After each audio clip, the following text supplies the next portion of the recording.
Good afternoon. Did everybody get outside at lunch? Oh my gosh, I took a walk. I didn't want to come back in, but I thought you might be a little upset with me if I didn't. So today I'm going to talk to you a little bit about what I've done at Kohler. For those of you that weren't here yesterday, I joined Kohler just over 100 days ago. So I moved from Portland, which is maybe a little rainy, but I moved just in time for the polar vortex. I've never been in negative 53-degree weather ever in my life, so that was interesting. So 100 days in, I've learned a lot, and I'd like to share a little bit differently than Dawn did. I'm going to give you some things that I've tried to start doing at Kohler. She's had 2 years to really have a great strategy, and I'm even picking up things. I'm like, yeah, I should do that. So I'm going to talk about some of the things I see because I have fresh eyes at Kohler, and they are a privately owned company, $7 billion, 36,000 associates across the globe. And we're going to talk a little bit about them. So most of you probably think about Kohler as just the faucets in your bathroom, the toilet you use, things like that. What you might not know, oh, I spelled it wrong. Look, I got it wrong already. Our hospitality arm, we own Whistling Straits. We have an ecosystem, our standard enterprise. So the Ryder Cup will be there next year. So we also have several hotels. And so from our enterprise perspective, we have normal enterprise concerns, IT concerns. We have PCI compliance requirements. We have customer data. So there are a lot of things that happen in our hospitality arm that really hit IT. Kohler also does generators and power. And what you might know about this is very what you would consider traditional manufacturing. This is our OT side, right? We're building these things to spec. We have equipment that may be a little bit older than you're used to and things like that. Last, we have kitchen and bath. Well, that's what we're known for. What's really unique about our kitchen and bath spot is that we are traditional manufacturers of kitchen and bath, but we're moving into a blue space. We're moving into smart home. So imagine a chip in some of our products. So you walk up to your kitchen sink and you say, hey, Kohler, pour me 8 ounces of water. And it's going to respond to that. So guess what? It's sending data up to the cloud, right? That chip is doing something, but we're probably gathering metrics on that. We're making sure that we can send updates down to it. So there's this whole convergence of IT, digital data, and OT and manufacturing. We're bringing those together. So we have a very unique position where we have 3 arms that have to come together. The advisory group has used this several times. I wanted to use it just for context. Sid used it yesterday. What you see traditionally is you see IT, cybersecurity, and the assets that they really work on. And on the left-hand side, you see things that OT security tend to work on. What's happening is a convergence of those two and really falling to a central responsibility. In the case of Kohler, that's me. I have responsibility not even just for IT, OT, but for the entire ecosystem. And so it presents numerous challenges, of which we're going to talk about. The one thing that I want you to know as we move into those challenges is, from my perspective as CISO, I believe that bringing all of these together bring us an opportunity for efficiency and redundancy. You may not believe me right now, but we're going to talk about it, and I'm going to tell you why it works at Kohler. So we all know the CIA triad. Oftentimes what you see is, what IT cares about is different than the criticality of the components that OT care about. So I thought I'd tell you a little bit about what's important to Kohler. Number 1, we are a traditional manufacturer at heart. Availability is really important. Automated failover in both our IT systems and our OT systems matter. So IT systems, it makes sense. We need uptime for our associates to be productive. But from an OT perspective, if you think about availability, our equipment, the things that the products that we manufacture are big and they're bulky. So we already struggle with logistics and supply chain and getting things out to people because we're shipping bulk items. And so for us, any kind of downtime breaks that supply chain that's already a little bit slow, and the cost associated with that is pretty high. Second, most important to Kohler is its intellectual property. It is the second most important thing behind our brand and our reputation. In terms of confidentiality, I consider protecting data at rest. Our IP is so important to us on two different fronts. One is as we move into smart home, that is leading edge. So of course that's in high demand and we have to watch for that. The other thing though is we've been a manufacturer for 150 years and we're getting really good at some of our processes. So some people think, oh, it's just the new design. No, it's also about the things that we do really, really well. And what is that process? And people want to know what it is so that they can do it better, faster, but with cheaper labor. So we have to protect both of those. And then third, integrity. Again, I want to give you some case studies on both sides. Protecting data in transit. As I mentioned, on the IT side, we often have consumer data, and we have to make sure that when it's going in transit, whether it's a credit card or otherwise, that what we sent is what shows up. On the OT side, though, we have guns, lasers that are doing QR codes and sending that data, that reporting data, to a centralized reporting database. We have to make sure that that data stays as it was sent. We don't want that messed up. So it's an OT real problem as well. And then you've got this convergence. Imagine this. One of our plants came to me recently and said, we need to bring hot food in for our associates on the floor. And we don't want to bring in catering, so they want to get a warm vending machine that accepts credit card payments. So they want to put it on my network, IT, for my associates in OT, and they have PCI data right there. So I'm like, can this get any better? So lots of different ways that I have challenges at Kohler. Really important, both sides. How do we address them? So, why are these different things such a challenge for me? The first is secure by design.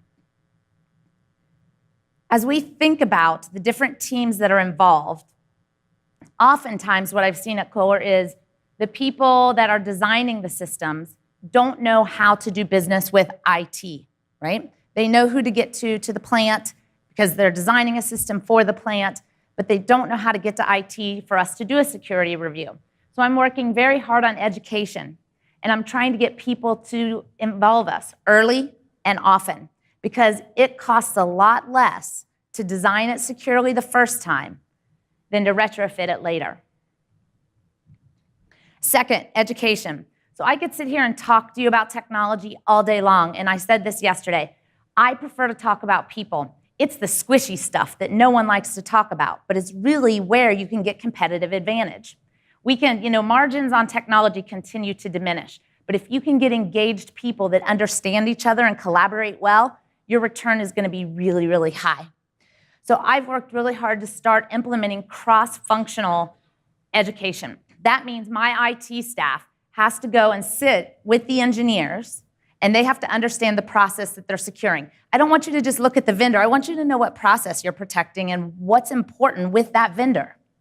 Same thing. I've been working with our VP of engineering, and I make her come and talk at my team meetings and say, what are the problems you're facing in engineering? What are the roadblocks that we're creating? And making her also understand why there are certain roadblocks we're putting in place because the impact of the security risk is too high for us.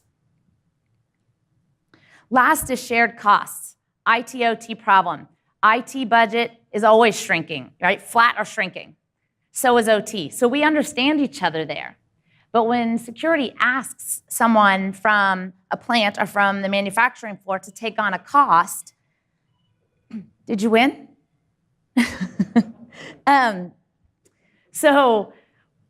Sorry, I lost my train of thought. So when you ask someone to take on that cost, they don't know how to absorb it. They're very low margins. And so IT also understands that. This is where I honestly think it comes back to a people problem, and it becomes someplace you need to go back to your business and ask for strategic investment that will save them money. So let me show you how we're going to save you some money too, okay? Because then you have an ROI.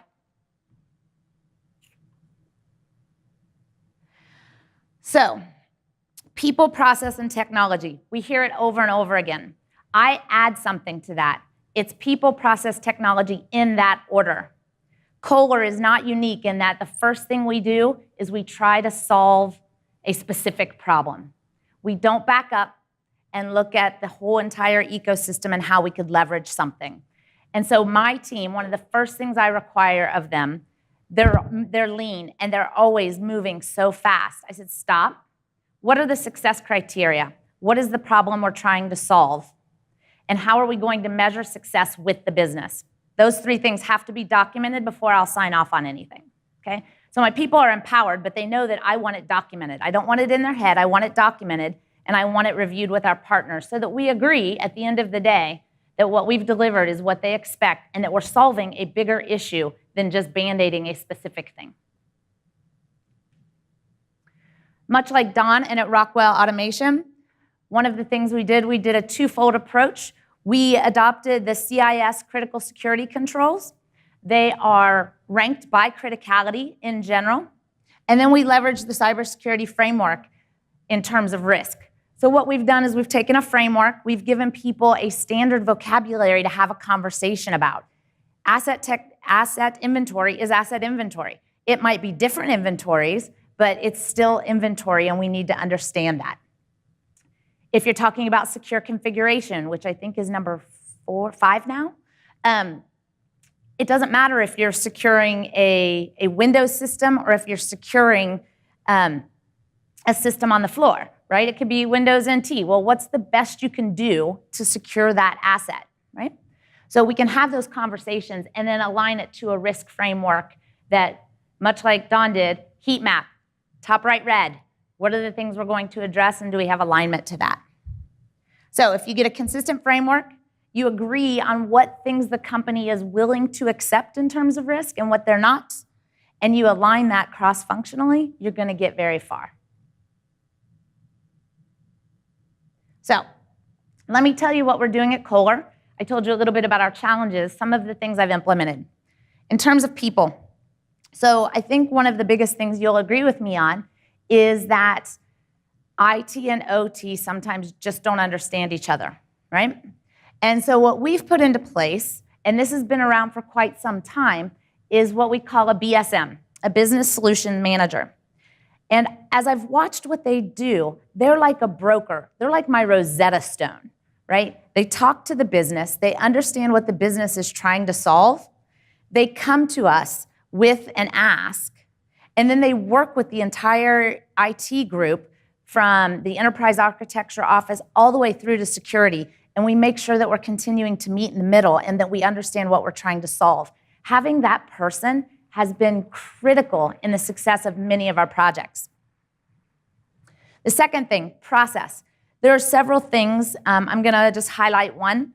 Highly underutilized, CMDB. Everybody usually has one. It's probably the thing that we don't take the best care of. For Kohler, I have implemented something that says we must use a CMDB. It must be a central system of record, and we will use tagging and labeling to make sure we know whether it's IT or OT related. We will classify it based on what kind of asset it is, how important is it, if either the data it holds or whether it's available, and who the owner is, and what our agreement with that owner is for uptime. And that's true, again, it doesn't matter if it's IT or OT, those things remain constant. And then finally, technology. The one thing that we have not implemented yet, but that I'm looking at very heavily is analytics and a data lake. I go back to a combined repository of information. And having a data lake with the right tagging and the right labeling gives us a single source of information. The reports might be different, right? But that information and the administration of that system is one way to do it. And so I was talking to Tammy yesterday, and one of the things we talked about was, there are risks with that. You have to make sure that you get logical separation of your data. You have to make sure you have the right access in place, and that you're keeping the right people in the right sections. And then, as I mentioned, just the ability to have the right expertise and run the right reports for the right people. What I'll say to that is, A single system of record will create efficiency if you forecast the risks and you plan for them. Okay? So I talked about squishy people and early and often. I want to talk a little bit about this because I've told you about it. I think that cross-functional understanding is the least expensive way for you to start implementing a convergence today. If you can get into the design phase early and often and create that cross-functional understanding, you're going to get so many wins. The time investment that you serve, it's no more people. It's just a time investment. And understanding those is going to get you very far in getting the right solutions for a converged environment. Kohler has an innovation team. We go out to the IT section, we go out to the engineers, and they come back and it's just by committee. They meet like once a month, and they go and look at emerging technologies that might solve those problems. Again, it's kind of in addition to your day job, but it's another great way to bring a cross-functional team to keep learning together. We also have a test user base. I think it needs to be larger. We do ask some associates, managers that are on the manufacturing floor that are networked, that have an email, to do some of our testing to make sure that we're not forgetting about people that may not be in the enterprise system. And most importantly is start with the why. We can talk about a lot of things, but when there's not understanding why we're doing something, then it just slows things down. So take a minute, document it, find out why you're doing something. It's my favorite word, why and why not. And because I'm new, I can keep going, I might not know any better, but can you explain to me why? But there's no reason you can't ask that same question. We have been so embedded for so long in certain ways, and many of our companies are hierarchical, Kohler being one of them. We are doing a culture shift. It's like turning an aircraft carrier. Seriously, it's slow. But I urge you to ask why. Be a disruptor. Don't be afraid to ask that question. So what are you going to gain? Really quickly. Everybody needs an ROI. Cost savings.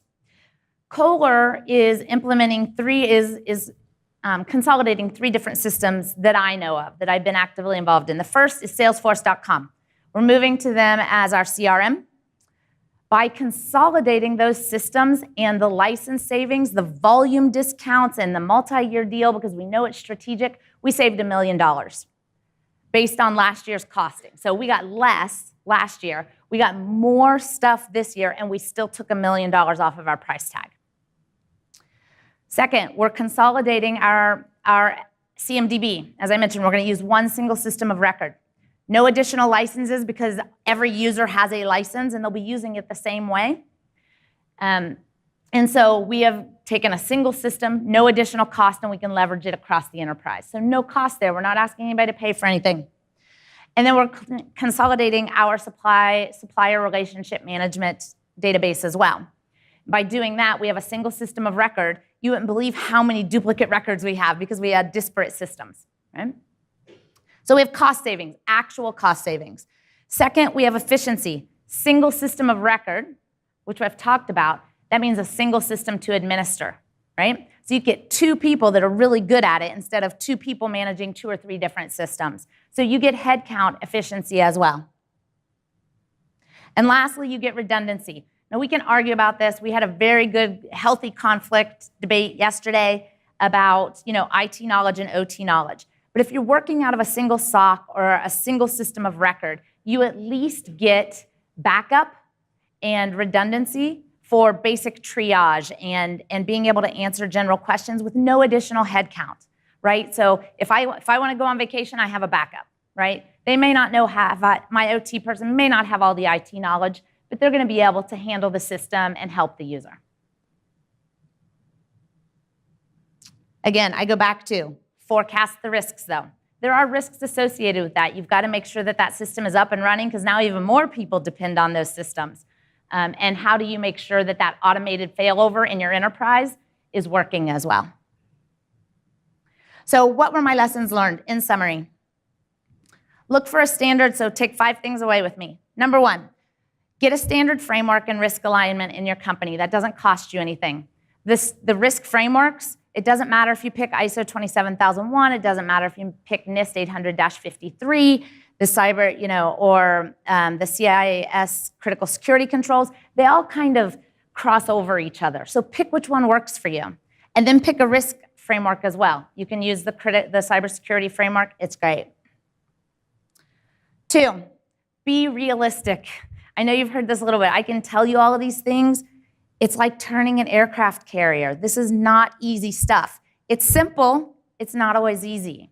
And so we just need to be realistic in our expectations, set appropriate ones with your business and how long it's going to take and what you really can manage, right? So make it phased, make it doable for you. 3, secure by design. Engage your partners early and often. If they're not asking you to the table, ask if you can sit down. Identify a broker. This is a key win at Kohler, and I highly recommend, it is a head count. It has been one of the most beneficial head counts in terms of saving rework and defining solutions that I've seen in many of my organizations. And make it a shared responsibility, not just from a cost perspective, but from a risk perspective and from an implementation perspective.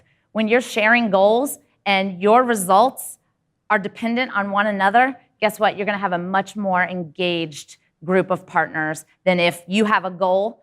Your number 1 goal might be number 10 on their list of 9, right? So make them shared goals. Get that management agreement. So overall, I say IT and OT are better together.